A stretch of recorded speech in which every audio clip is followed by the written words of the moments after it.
Yes, you're gonna be in one of my videos. Yeah, you're gonna pull on me what you pulled on John the other day, and you're gonna have me rambling for 2 hours. You're out to break your own record. It's great that you call him John instead of Noob. You know, I think only his bestest friends on YouTube, call him that. If his family knew that he had a YouTube channel, some of his family might start calling him Noob. I think it really shows how close you are to him. Because Noob is so easy to say. Yeah, I mean, I do call him Noob as well, don't get me wrong, but, Okay, so the it's generally in, like, open chats and what have you. The camera is now upon you because... Yeah, I noticed. You made that great point. What about calling John Noob in public? No. Oh, I thought about tacit information. About how I get upset if I comment on a video and it disappears because I commented on it, or because I bring attention to someone's channel. All of a sudden they will start, shoring up their channel. Yeah.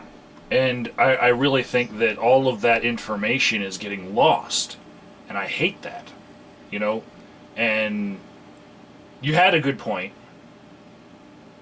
What, when somebody takes down the video that is really fundamentally so foot-shootingly stupid that it takes away the influence from future potential viewers who may look at it and go, oh yeah, that's how it works. Is that the point you meant? Yeah, and that does make me feel better about some of the times that this has happened, But this particular time, it's not somebody who's stupid. No. And, Chepo just watched a video of mine. He's like, holy crap, dude, are you okay?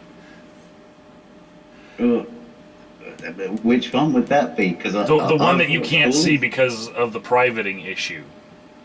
Oh right, yeah.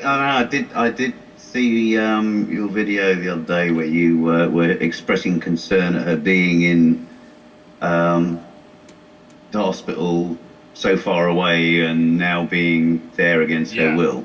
Yeah, and it's my mom's birthday today. So yeah. I just... Well, happy birthday, Mike's mom.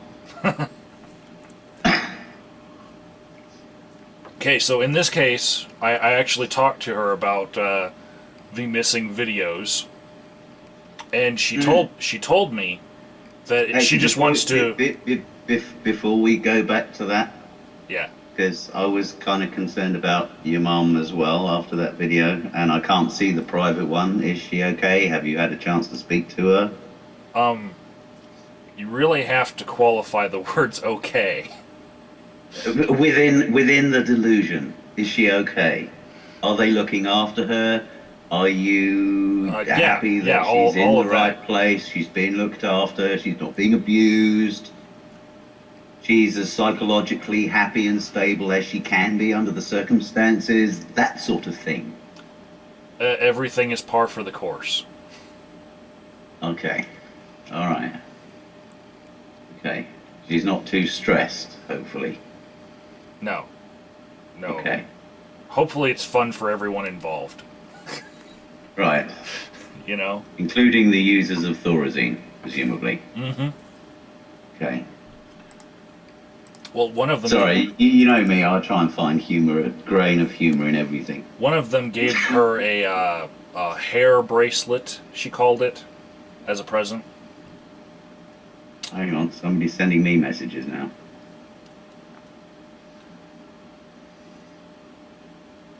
Oh, good grief. Yeah, good grief.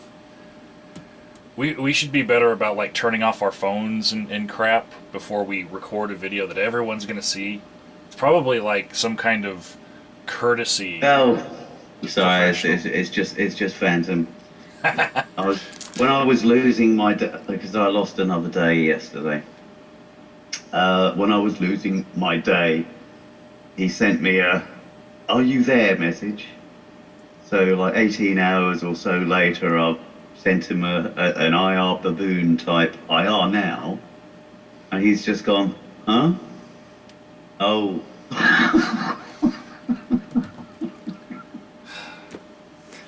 I know how you feel about losing days. Right now I have to aim my sleep in order to be able to make this Friday night blog TV thing. There's a Friday night blog TV thing? Yeah, there's a See thing. What I miss? There's a thing now. They're calling it the Round Table. So when did this start? How many of these have I missed? Why does nobody send me these memos? It'll be my first, but they have this thing, and apparently they have this method where Daranak keeps people from talking over other people. Daranak's doing that? Yes, he's like the moderator. He holds the talking stick? He's the he's the conversation Nazi. Wow. So apparently everyone gets equally apportioned times to talk, and it operates as a round table should. And I've heard good reviews about this. Well, that's good. That's good. That's good. So, I feel quite vindicated. Back to the problem of tacit going back information. to certain videos that are disappearing. I talked to the latest case of this happening, and she says that she took the videos down so that she can make another one and better explain her position now. Well, that's fine. That to me is a mark of simple common sense, if nothing else. Because I was trying to make this point to Stigmadine the other day when we were having a chat on Skype. And one of the things that I've noticed when he's in Skype conferences, blog TVs, whatever, he gets really worked up trying to make the same point again and again and again. And one of the things, I don't know if American schools do this, but certainly from my schooling over here, one of the things that they used to do to us regularly was get us to explain our understanding of in your own words. And, that's that's a common phrasing on many exam papers, in your own words, blah, blah, blah, blah, blah. And the reason for that is very, very simple. If you can explain it in your own words, that gives others a grasp of your understanding of whatever it is you're trying to talk about.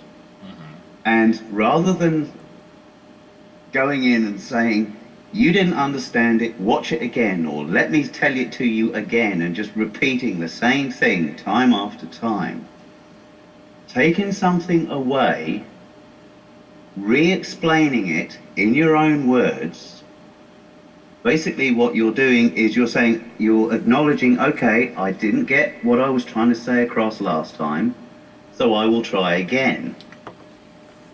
And that again gives your understanding in your words, which shows what grasp you have of the subject matter. And that's applicable to absolutely any subject matter you can think of. Well, I can see the benefits of explaining it a different way if someone doesn't understand it the first time. Or if somebody, in the case of this particular subject matter, yeah, somebody has actually got you completely arse about face, to the point where they can misrepresent your stance on something. And as far as the missing videos, this time it was less of an impact, because the video count went from 19 to 16. And one of those 3 that are missing, I watched it, and it fits her explanation of wanting to reiterate herself more clearly.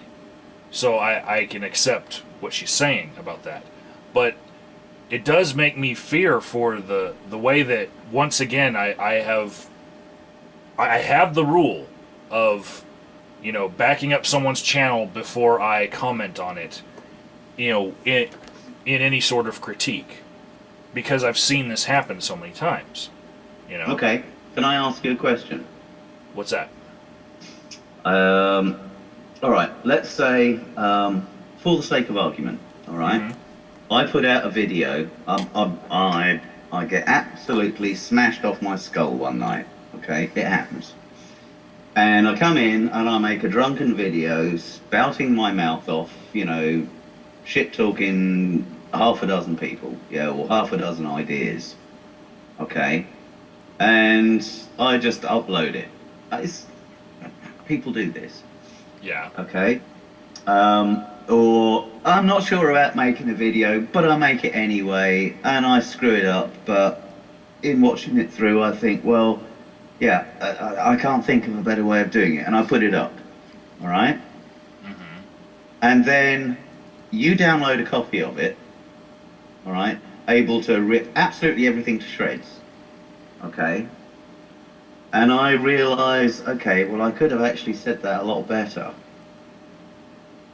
Now, I then make another video covering the same points, but actually being lucid about it. Now, which would you rather respond to as a critic? Oh, definitely the more polished argument. Okay. So, and if the more polished... What benefit, other than taking up room in your hard drive, does keeping an old, outdated video actually serve? Oh, this gets to the core of the issue for me. Yeah, that's why I asked the question. Great question. For me, as an atheist, I realize that there are very few things that I know can extend your footprint on this earth. Things that can show who you are past your own lifetime. And one of those things is the progression of videos people are making on YouTube.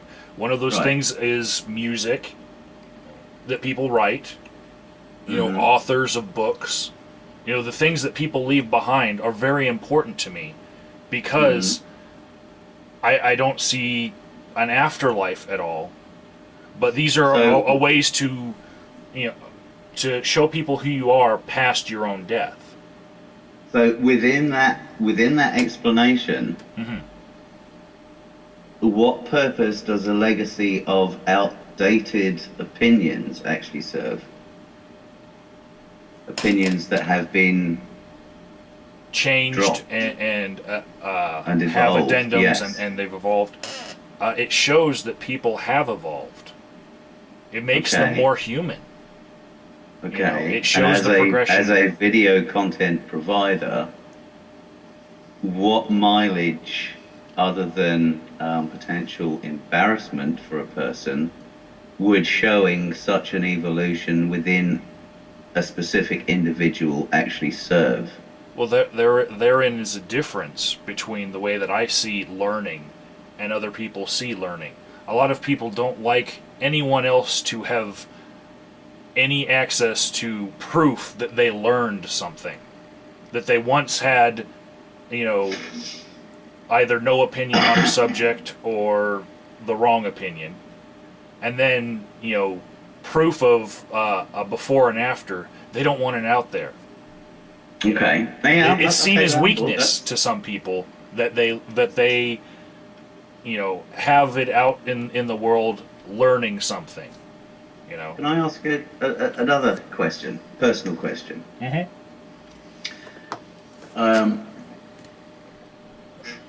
Can you give me an example of an opinion or a belief that you held when you were younger that you would shrivel up and die inside if anybody actually realized that you were that gullible? Now, the latest thing. The thing that pops into my mind is not from childhood. It's actually from like 6 months ago. Okay, fine, that'll do. It was me talking about cosmology with abusive anti-theist. And my notions of cosmology I learned in high school and never really... I never really came back to the subject. You know, I never updated what I knew about cosmology. And especially the Big Bang and all the alternate theories about it. Well, you know, the Big Bang could just be a series of lots of little pops. Yeah. Okay. Doesn't have to be a one-off. No. Nobody knows for sure. And also, there's been other research done as far as the Big Crunch, which was the term that I used in talking to him. And then he's like, well, you know, science has proven that the Big Crunch is not a viable theory anymore. Well, it depends whether or not they find the rest of the matter/energy that would be needed to actually contain all the forces and pull it back on itself. I just I started with Wikipedia, and I hate that because, you know, it's a good launching point. It sends you off in a you can impede a search, but to really impede a search, you have to Wikipedia search. If you're starting from scratch, you've only really got two sources to take you in various places. Just starting on Wikipedia, I started reading about the Big Crunch, and I realized just how far behind any talks in cosmology I am. It was like getting in a time machine and going to the future. I felt like a fucking caveman, you know? And as far as things that I've been wrong about this year, that's one of 3. And that was the first one. And that's the one that hurt the most, you know? To know that the things that I learned in high school, which wasn't too many decades ago, you know, half as many decades as you. Yeah, well, so I'm older than dirt. Deal with it. Yeah. But I have. The things that I learned in high school about that just are not sufficient to have any sort of conversation on the subject whatsoever. Well, that's pretty much where I am with chemistry and genetics. Albeit that I have upped those a little bit. I'm probably up to about, I don't know, mid-80s, I guess. Mm-hmm. In terms of, you know, when I was actually actively keeping up on things. Currently, what has the potential for showing me to not know something that I'm in a conversation and I might learn something is with Julian Delfici, J Delfici 42. Mm-hmm. He's I think he feels like he has some grand argument as far as rationalization versus empiricism that I have not heard before. He's got some angle that I haven't heard before because he has read probably more books on philosophy than I have. You know, well, that'll be I can tell that his focus has been more on philosophy than the empirical science that I use to come to my conclusions with. So yeah, it's strange it's strange you bring this topic up because DPR Jones pulled one on. I don't know if you were in that call, but DPR Jones pulled one out of his arse on me the last time I spoke to him. Mm-hmm. It was shortly after he'd had a screaming match with the Stigmadane. We were talking, what was it we were talking about? We were talking about the pros and cons of philosophy and whether philosophy had anything or could even lay claim to have had any influence on progress within the world, and, you know, what science has actually verified. Yeah. You know? And we were talking about philosophy, and he was asking me for, my definitions on philosophy, and there was Mega Chapo got involved, and stuff. And I can't remember what the exact point was. And during the course of what I was saying, he jumped on me and said, "So you made a moral value decision?" I said, "Yeah." And he jumped up and down in throes of victory because he had successfully pwned me on objective truth being non-existent. Morality is a subjective human value. Mm-hmm. And it's like, hang on a second. Where did you get that one from your ass? But the point being was that it was an interesting discussion on, what value has philosophy contributed to our understanding of the world and how things work. I've heard echoes of this because you're not a person who holds any belief that morality is objective. I have maintained throughout since I thought about it and actually realized what our source or what my sources of moral fiber are. Yes. Those namely being, the values instilled on me by my ancestors, in particular my grandfather, and what I've ascertained myself through empathy and, reason to be good, altruistic moral values. Well, And I've also seen through history how moral values in a society morph and change with public opinion and, the needs of the times. So I have never made the claim that morals are anything but subjective.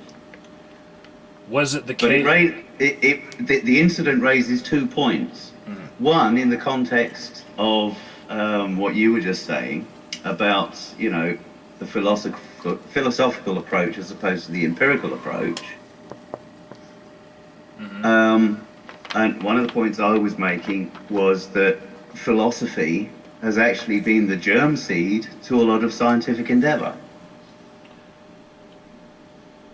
It's pontificating about the reasons why, and why do we need reasons why, and what purpose and what directions can we go, that triggers a lot of scientific endeavor. I mean, for example, without the philosophical rationale to actually go to the moon, would we have even bothered? And look at the technology that has resulted as a consequence of that technological push. It's inspired a lot of people, and absolutely. I mean, Aldous Fowler wants his face on the moon now. As we were talking about last month or the month before, I can't remember when. It's while the Ponage Olympics was still on, and the education round, when we were talking about the Descartesian principle. Yeah. And that being the foundation, that being the basic assumption that you have to make in order for empiricism to actually have validity. Yeah. Now, hopefully no creators understood what you said. Firmly rooted in philosophy. Yes, it is. And hopefully no creatards are following you here because you're using big words, because I really don't want to hear arguments that science requires the type of faith that God magically bestows upon people to make them ignore but this is where the fact that they have no evidence. This is where the I can accept the other definitions of faith, but the definitions of faith that people have when they come across this principle from Descartes, if they confuse their definition of faith with the assumptions that are made there, then I am in for a lot more hard work as far as explaining positions. Yeah, but you as you already said to me, you are more than prepared for this hard work. when we were having that original discussion, because it's something that you were going to do there and then, but decided you couldn't actually get it in under 8 minutes. Yeah, and even when he extended the time limit to 10, I was like, I really need to spend a lot more time trying to explain this. So at worst, we're talking about a half-hour video, if I remember the discussion correctly. Yes, I believe. So there you go, preemptive strike. You can avoid that. Well, it's going to be the case just like before with the Stigmadine. He got tired of sending the same video to people and them not understanding it, so he sends it again. Watch it again. Well, I might have to repeatedly come up with different ways to explain the same concept and tailor it to different people's understandings. And you know what that will give you the opportunity of? Oh, come on, Mike. This one's easy. Polishing my argument is And? No. What and? This is and easy. And actually understanding it from more and more different angles, which will actually improve your understanding of the concept and give you, therefore, ... and from your own studies, your own subject, learning by teaching. The value of that. Eagle Eye 1975, if he watches this video, he's going to be like, how can you talk about learning with teaching, learning by teaching and not mention me? Because well, there you go, job done. Yeah, he is probably. Hey there, Eagle Eye, by the way. Yeah, hi. Oh, by the way, if just in case, what's his name? Unicorn. What's it? Hell's Unicorn. Him. Hell's Unicorn. That's it. Yeah, just in case he's watching this, at this point, I'm just fucking with you, guy, because really, you got nothing. Okay, so yes. Back to the original point here. Yes. The feeling that I have is that once again I broke my own rule about backing up someone's channel, and sometimes you have a rule because you know that there's the chance that something's going to go wrong. It doesn't always go wrong, but you have like a ritual. And when you stray from that ritual, how many times does it take before something bad happens? Okay, let me ask you another question before I answer that one. Mm-hmm. Well, in fact, I can answer that one very, very simply. Yeah. Something bad's always going to happen. For every channel you're watching, there are a dozen YouTube channels out there that are disappearing that you haven't even known existed. Okay, well, at least the ones that I discover, I would like to think that the effect that I have on them is one of a preserving nature rather than trampling on the flowers that I'm trying to inspect. But as I was saying to you earlier before you turned the camera on, yeah? For every occasion when that happens and the result is somebody who actually has a better understanding of themselves and the world, then surely that vindicates your motivation for doing it in the first place. Now see, that makes me feel better about when it happens when a video leaves, but it doesn't make me feel better about how I forgot once again to preemptively back up a channel, because I got but you see, I got in this mode where the only casualty, the only air quotes casualty that's going on here are outmoded opinions, and in all too many instances, they're stupid. Okay.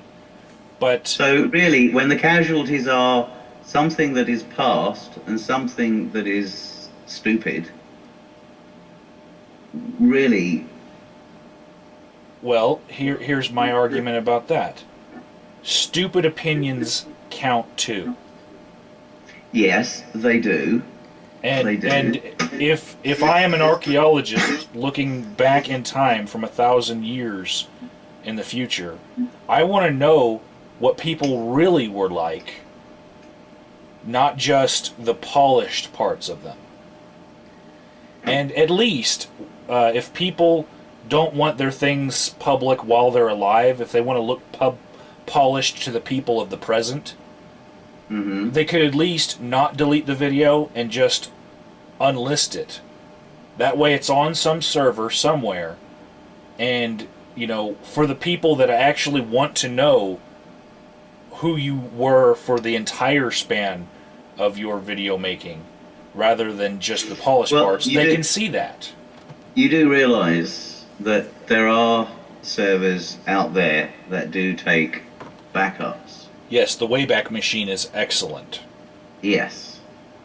So when you consider the resources that they have available to do this, and the fact that when they back up sites like YouTube, they back up the entire site. They're not perfect. No, not they're perfect not perfect at all. But for future archaeologists, they are a more likely port of call for the sort of research that you're talking about. Well, I don't think so. I think YouTube servers itself will be the first stop. And to count on somebody else's servers having the size required to back up all of YouTube, you know, that's just insane. Well, YouTube backs up the whole of YouTube. Or yes. If they don't, they're entirely brainless. I know that they do on several different locations.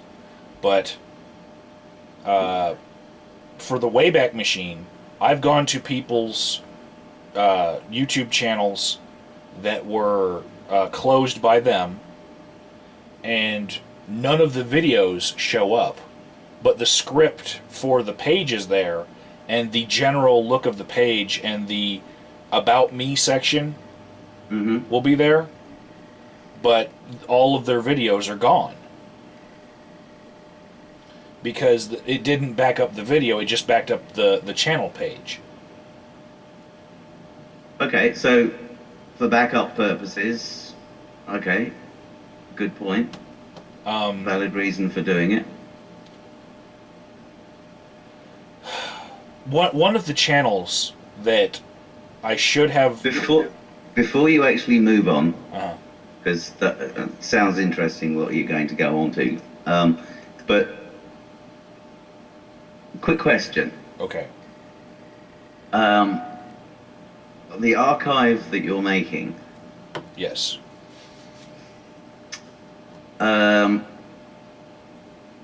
How do you intend making that available to these future internet archaeologists?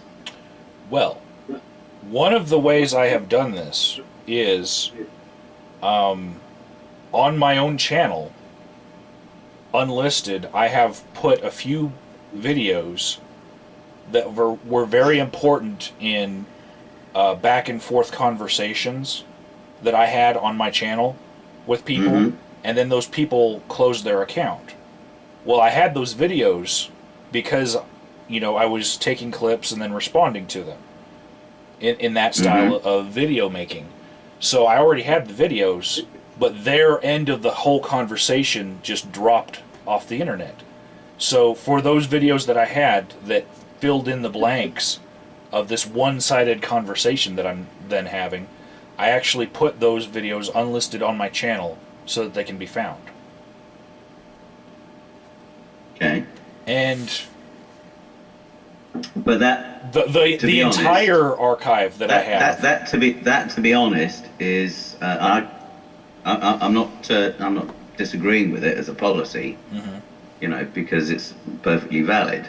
But it's valid in terms of self-vindication rather than archaeological accuracy. Come on in. Purely and simply because it is so selective. And corn. Shrimp skewers and corn? Yeah. Are they cooking right now? No, they're done. They're done. Yeah. They made steak, but I didn't get steak. Cool. Shrimps. Shrimp skewers and corn. Nice. But I'm not done talking with you.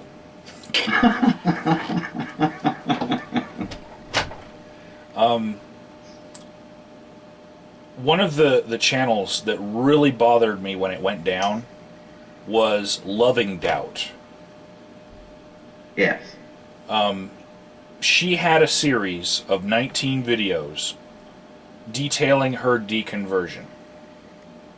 Right? Mm-hmm. The Journey to Atheism videos. That series in particular was such a huge loss to the community. You know? Have you mirrored that on your site, unlisted? No. Her channel went down, and I couldn't believe it because she was a partner, you know. I had no idea why she made that decision, but she had privated all her videos, and people had this outcry for her for a few months, and then some of her videos started coming back, including that entire series. Right? Mm-hmm. Then all of a sudden one day, her channel was closed. Not just privated, closed. And I am now kicking myself because I didn't back up that series when I saw somebody who was likely to close their channel. If someone privates all of their videos once, they're more likely to do an entire YouTube aside. And I now realize that as a rule, not only when I comment on someone's channel do I need to back up their channel first before I go public with my commentary, but also I need to recognize the signs of a channel that's going down.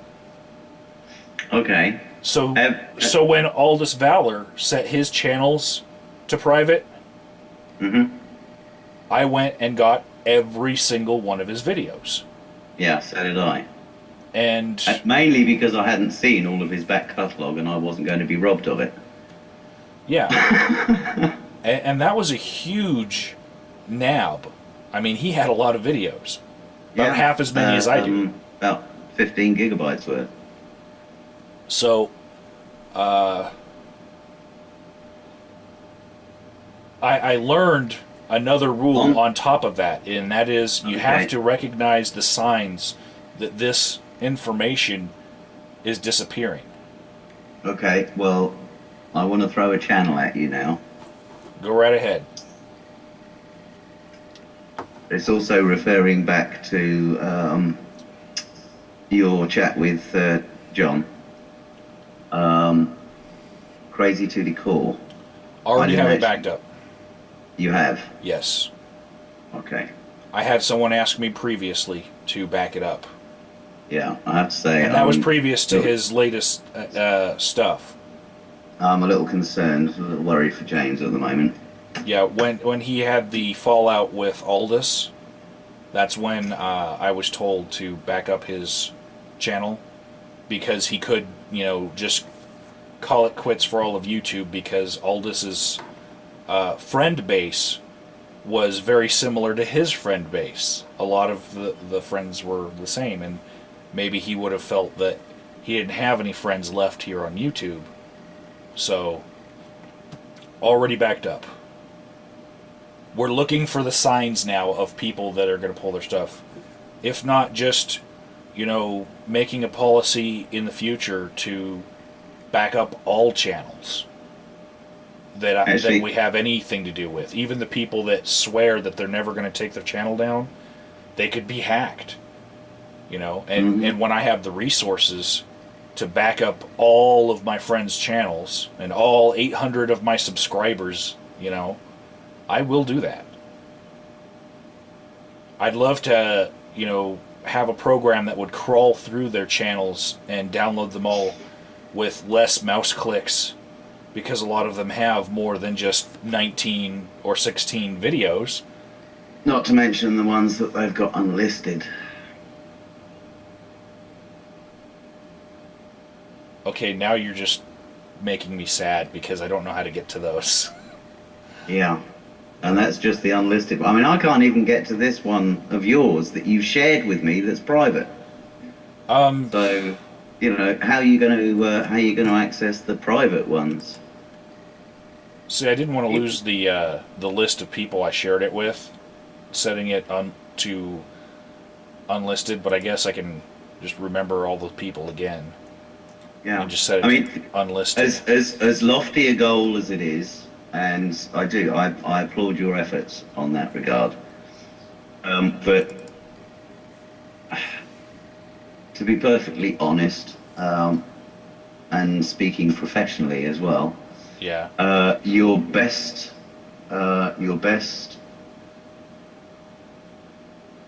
option for actually pulling it off is to open a discussion with YouTube, because with YouTube on board, you can actually find a means of getting the whole database.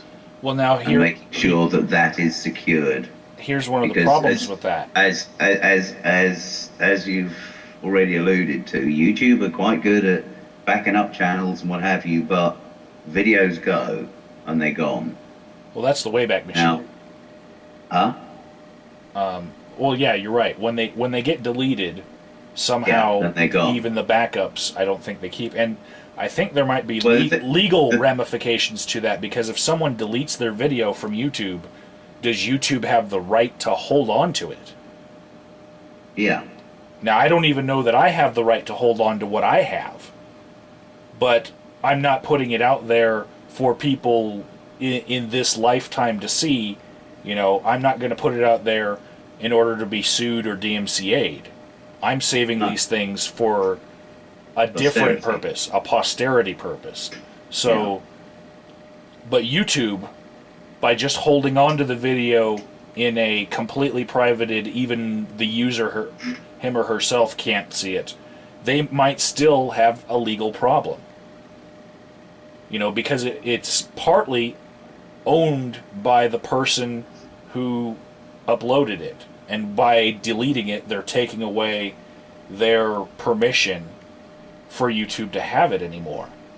Which also raises another interesting point with regards other people who, like yourself, have got squirreled away old videos and what have you that they've kept. Yeah. But for the purpose of future ponage, which is something that I think you mentioned earlier. Yeah, I have saved things for the purpose of future ponage, but the majority of my things are really just to prevent people from killing things that they might later regret killing, and you know, other people might want to see later. Yeah. The thing I was about to raise with that is, having read, I wonder how many people actually have read the terms and conditions and the guidelines and actually understood them. Yeah. But if you look in there, there is a clause that essentially means that use of uploaded footage for derivative works is actually permissible within the standard YouTube license. Yes. I haven't looked to see how they've changed it since the introduction of the Creative Commons license. Yeah. And how is Creative Commons affected when the original is deleted? Yeah. You see, where I was going to with that, under the original license, derivative works are inherently permissible through the upload process. Yes. However, rights to use in derivative works are rescinded, I think the wording was within reasonable time scale, after the video has been deleted. And that's a problem. So anybody, technically, who has got in a video on their channel that incorporates footage that has been since removed, yeah, or is keeping footage for future ponage that has been removed, is kind of automatically lining up and saying, can I have a DMCA, please? Yeah, and there's a reason why certain people that I used to have back and forths with on my channel have now been completely unlisted from my channel.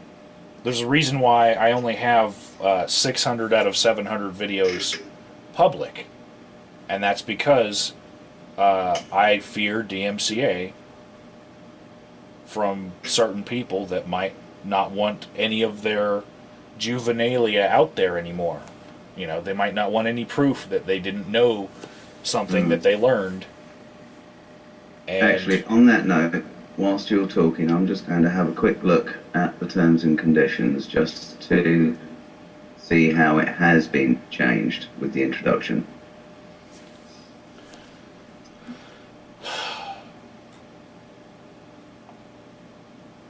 one of the things that I am concerned about also is the ease at which you can change back and forth between the Creative Commons attribution and the standard YouTube license. And how does that affect things going forward once you make that change? You know, do the people who have already used your work in a Creative Commons way lose the right to use it that way? Because I don't think that's fair at all. If they use This is something that YouTube needs to clarify. Yeah, and as well, if you used, you know, if a video was ever set to Creative Commons, I would say, then those users, if they were to DMCA something later, they should have more scrutiny on those DMCAs. If it was ever set to Creative Commons, you know, it should be really looked at more than just a computer algorithm that says, oh, this video's flagged. Well, flag the person automatically and then have it reviewed later. You know, it's not working for me.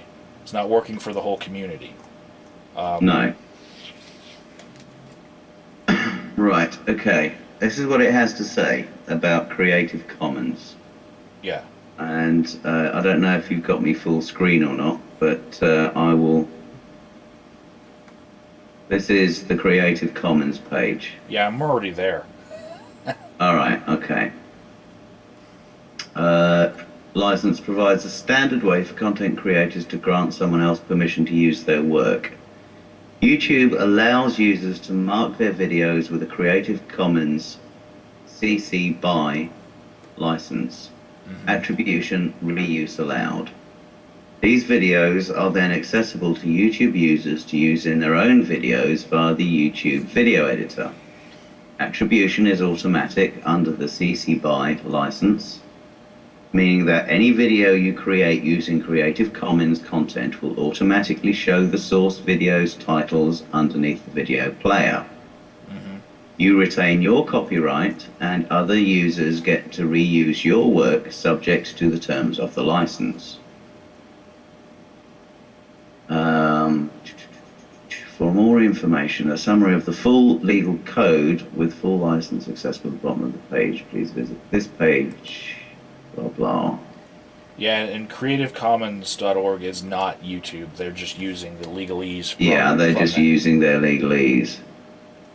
And a lot of these questions are not answered. And I've had other questions as well, because if you look at the Vizio videos from musical artists, right? Yeah. Those are uploaded to YouTube. And if you look at the bottom of the page and the things you should know, it says the standard YouTube license remains the default setting for all uploads. You know, there's only two options. There's standard YouTube license and Creative Commons. Even the standard YouTube license allows for commentary and criticism. But what I'm looking for now is the standard license. If you take any of the Vizio artists off of YouTube and try to take a clip of their video longer than, say, 5 seconds, the YouTube automatic filters for content will find that and either deny your upload or put their ads on your video. Mm-hmm. You know, and yeah, that happened to me it once. seems It was that actually all identified one of my tracks yeah. as being this really obscure song that happened to be on it. I wrote to them, and they were, within 24 hours, they had removed the ads and obviously amended their database. Well,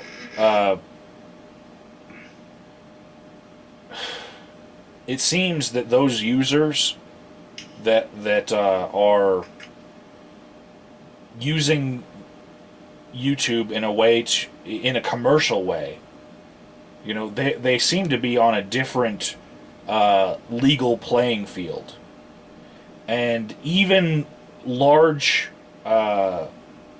YouTube partners such as Onision and a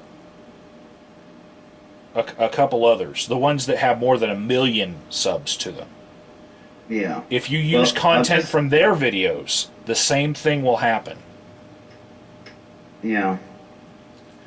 I've just found an interesting bit in their YouTube copyright explanation page, which actually uncovers an interesting fact, bearing in mind that a fair number, in fact, I would say, a hefty proportion of content that I see uploaded by American content providers, YouTube providers, actually seems to feature a lot more film, TV, and other what I would consider copyright content than anything posted by a lot of UK users. It seems that, it seems to be a lot freer use of that sort of content over in the States than over here. Yeah. But I've just found in here, on their page, something that actually should indicate it to be the other way around. There are limitations to copyright. It does not generally protect ideas or facts. So basically, anyone who's posting a video that is expressing an idea or an opinion would be seen to be fair game. Yeah. In addition, there are some uses of copyright protected materials that are authorized by law. This means, for example, that the copyright owner's permission is not required to use their work in a video. The precise nature of these exceptions to copyright protection depends on the national copyright law that applies. In the US, the most important exception is fair use. In the UK, there are fair dealing exceptions for particular uses such as criticism and review or reporting the news. In Brazil, the exceptions are itemized and specific and include quotes with attribution or short excerpts for personal use. Yeah, it is different. Based on different countries, they have different copyright laws, because not every country has to follow the Digital Millennium Copyright Act. It's just that YouTube is a U.S. Based company.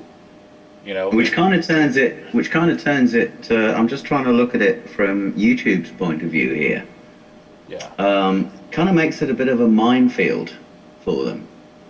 Yeah. When actually determining, what is and is not a fair complaint that's been made on video. I can see in practice how they've decided to navigate that minefield, and that is to treat every DMCA claim as being completely reasonable at first glance and take down people's videos and or whole channel. I just had this problem with Theo Warner's channel when it went down because Dr. Craig videos DMCA'd 3 videos on his channel, and they were all fair use, and blatantly so.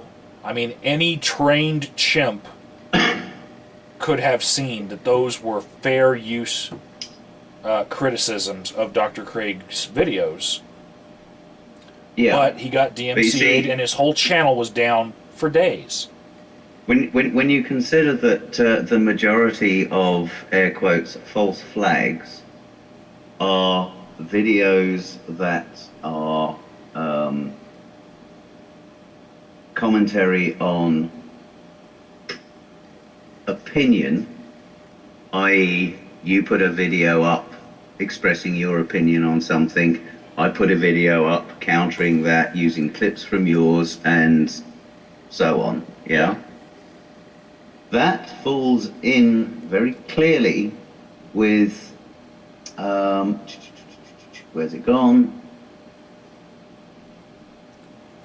Yeah, it's gone. Where the heck was it?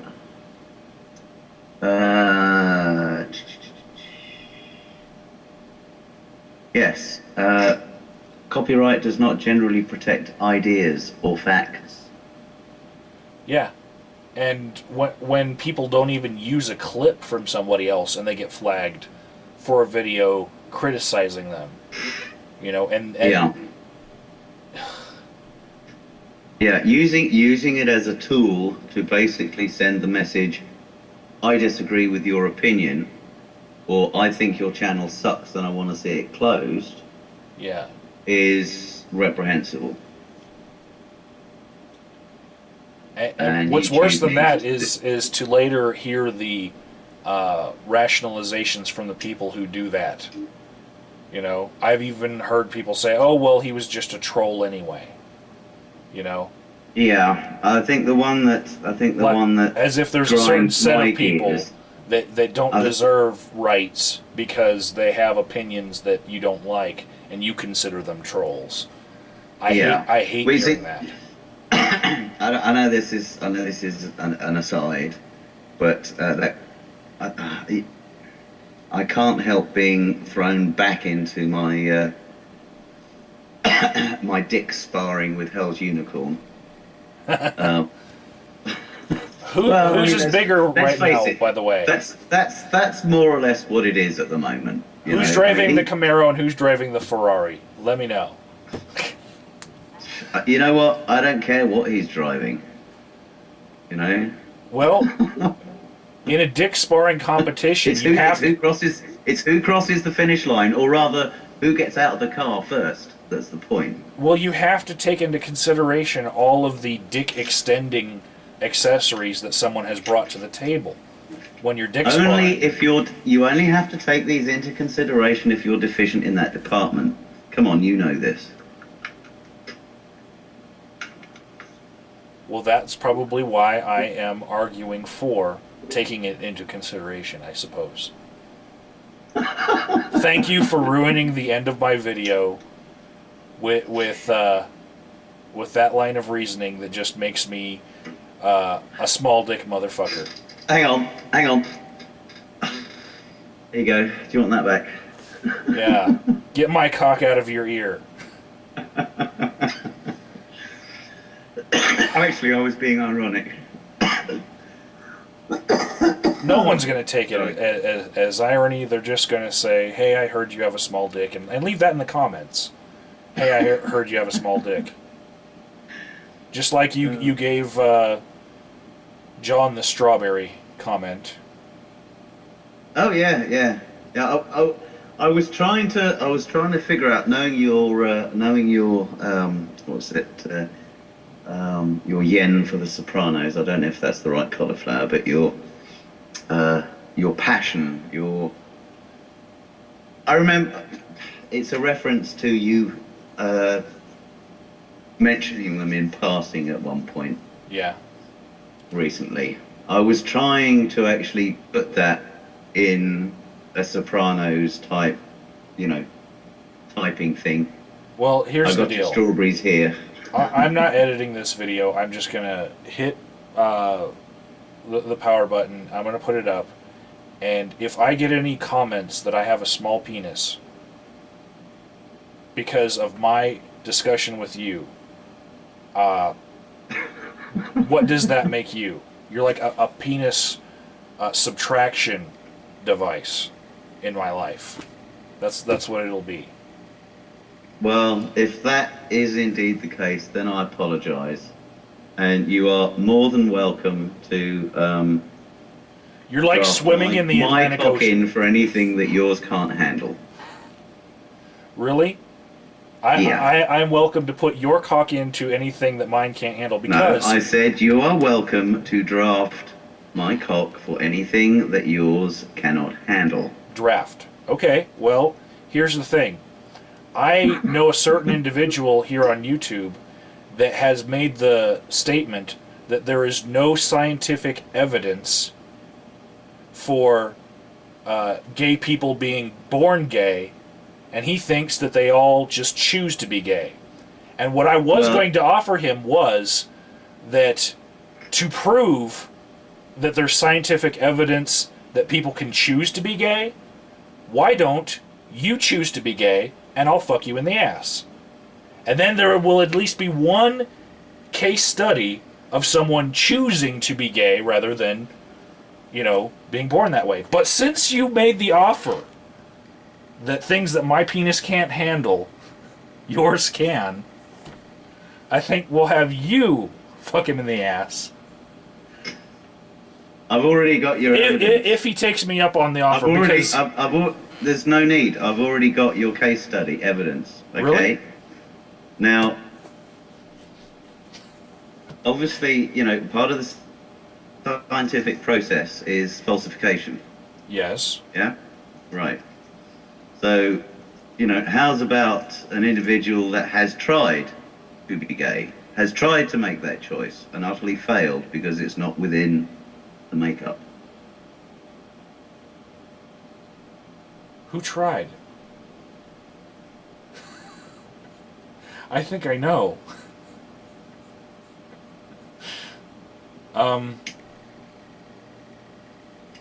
I'd say that says a lot.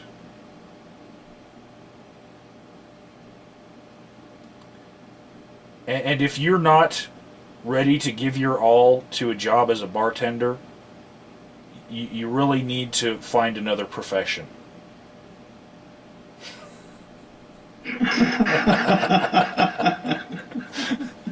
All right, video's over. Video's over. People just wonder about that. Tending bar is tending bar. Tending bar is tending bar. Okay.